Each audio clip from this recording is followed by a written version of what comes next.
Last we left off, the king had died and the small council decided that Prince Aegon should become King Aegon. Aegon almost refused the crown and only accepted because if Rhaenyra became queen, she would kill his entire family. And so Prince Aegon was crowned King Aegon, second of his name, King of the Andals, the Rhaenyra and the First Men, Lord of the Seven Kingdoms and Protector of the Realm. His sister wife was crowned queen and together they lived happily ever after.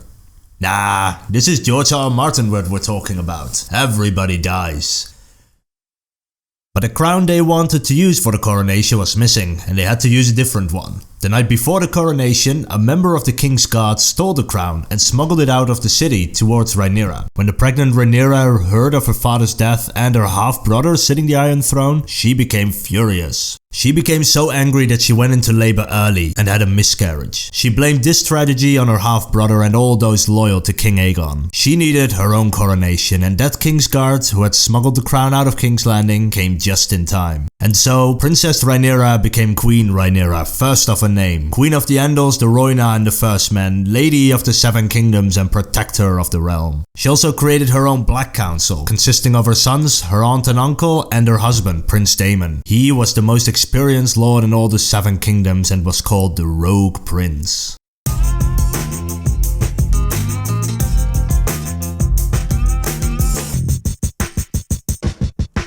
Everybody feared him and he was probably Rhaenyra's greatest asset, so we've got to talk about this guy. Daemon Targaryen was an audacious rogue and adventurer who was good and evil in equal measure. Born 84 years earlier in 81 AC, he was knighted at the age of 16 and was given the Valyrian steel sword Dark Sister. For those who don't know, Valyrian steel is harder than any other steel and can cut through swords made of any other material. Daemon played a role in putting his elder brother on the Iron Throne, as this would make him second in line. He was appointed to the small council and immediately came into conflict with the Hand of the King, Sir Otto Hightower. That same Hand of the King who had told Rhaenyra shouldn't become queen because then Daemon would become king. He was briefly in charge of the city guards, reforming it into a proper institution and vigorously imposing order in King's Landing, even going so far as to rename them to the City Watch and gave all the guards a gold cloak, which is why in the series and the books they are referred to as gold cloaks. When the king's first wife passed away, Daemon began calling himself heir as he was a man and the only living child of the king was a daughter. So the king, to spite his brother, named Rhaenyra as his heir. Daemon clashed often with his brother and eventually was forced to leave King's Landing. He joined with House Valyrian in conquering the Stepstones, an island chain connecting Westeros to Essos. It was in the hands of the Kingdom of the Three Daughters, represented here in orange.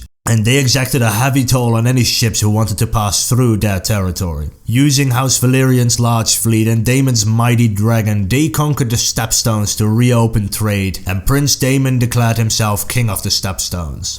But unfortunately, he wasn't half as good as holding his kingdom as he was at conquering it, and after years and years of fighting off enemies on all sides, he decided to call it a day and return home. He married again later in life, had twin daughters with her and loved her very much. And he traveled the world with his new wife, the only woman he had ever loved or ever will love, until she tragically died in childbirth. By this time, Prince Daemon had more combat experience than any of the rivals combined in Westeros, and thus the most potent asset to Rhaenyra.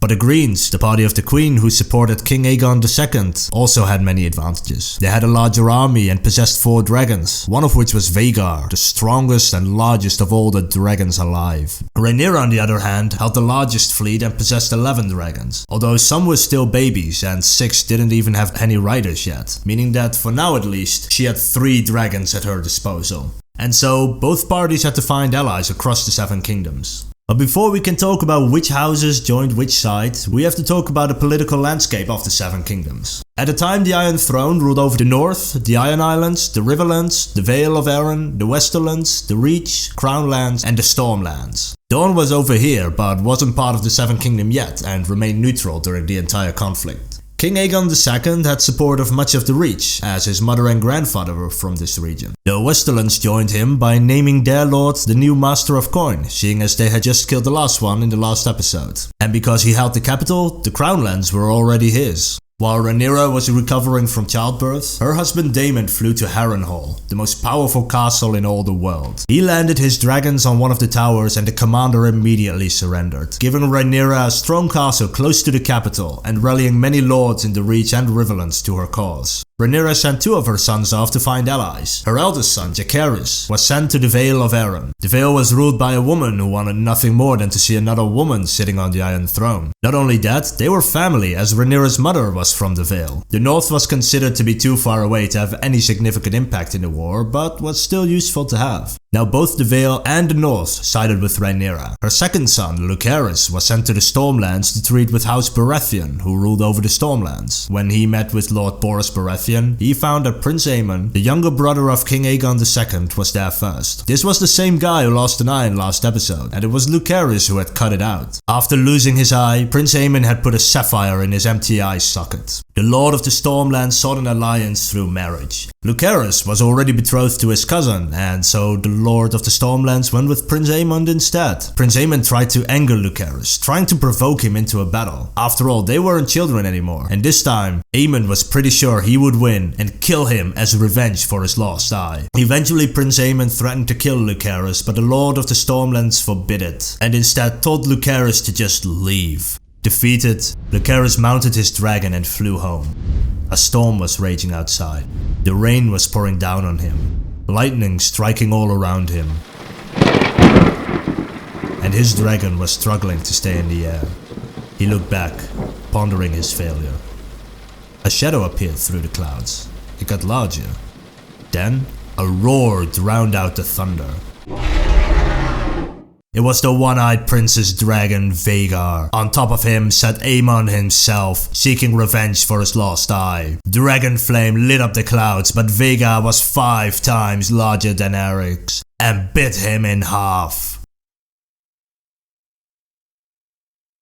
Rhaenyra collapsed when she received news of her son's death. Then another message arrived. It came from her husband, Daemon. It read, "An eye for an eye. A son for a son. Lucerys shall be avenged." If you like this video, don't forget to give it a thumbs up, and if you want to see more like this, go click the subscribe button.